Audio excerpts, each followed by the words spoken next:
আকিয়াপুর ex husband বর্তমান বউয়ের নামে একই বলল লাইভে এসে। আমি তাকে মাফ করতে পারি নাই। তারপরে আমি মৌসুমীকে বিয়ে করলাম, সে আমাকে অনেক ভালোবাসা দেখালো। ও ভালোবাসার মারে চুদি খানকির বাচ্চা, এটা হলো বড় খানকি, এটার পেটেও কদিন পরে বাচ্চা বললো আপনাকে আমি সবকিছু বাদ দিয়ে এরই ভালোবাসলাম, এই আমার সব, এই আমার রব, এই সব ঠিক আছে। কিন্তু এই কি জানেন, শুনবেন, আমি একটু জারি দিলে এই মনে করেন কি গো, আগে বাতার বোতার ছিল তো, হেডির কথা মনে পড়তো খালি। বাতাররা বেশি ভালোবাসতো, আমি ভালোবাসি না বলে।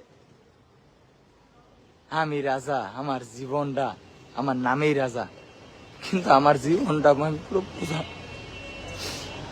আমার আমার জীবনটা এমন ভাবে শেষ হয়েছে।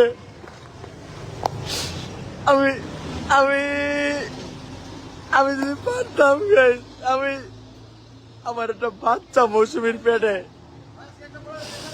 আমি আর নিতে পারতেছি না। আমার এই বাচ্চাটা নিয়ে কি করতেছে, আমার এই বাচ্চারা, আমি রানী, আমার মা, আমার কলজার টুকরা, এই মাইয়াটার আমি বুঝলাম কত কষ্টে আছি। এর ভিতরে আবার কি হলো, মৌসুমী আমার এই দোষ ধরে, আমি বলে আমার এক্স বললো কথা কই, এইটা করি ওইটা করি। আমার এই জীবন আমি কিন্তু সব সহ্য করছি ভাই, আমি একটা মানুষ রে ভাই, আমি আর পারি না, আমি আর পারি না, আমার কলজাটা বাইটটা যায়। আমি এত দোষ, আমি সব দোষ আমার লয়েছি, কিন্তু আমি আর পারতাছি না ভাই। আজকে আমার বউ মৌসুমী একটা শাড়ি দেওয়ার কারণে ওরে আমি একটা থাপড় দিছি, শুনবেন কি হয়েছে, আমার জুতা দিয়ে মারছে, আমার জুতা দিয়ে আমার গায়ে হাত করছে। আমি আমি আমি মৌসুমীর এত ভালোবাসছি জানেন, আমি বুঝছি যে আগে গেছে গেছে, এই মৌসুমী মনে আমার জীবনের সব, কিন্তু ওই আমার লগে আজকে যা করছে, আমি আমি এটা মাইনা লইতে পারতেছি না গাইস।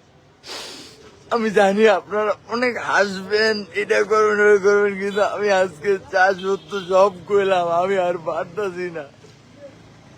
আমি তো একটা মানুষ, আমার আর সহ্য হয় না। আমি সব চাই না, আমি কি করলাম আমার জীবনটাতে, আমার জীবনটা আমি নিজে নষ্ট করে লাইলাম। ও আমার আমার আর ভাল লাগে না, আমার ভালো লাগে, মামু ঘুরেছে।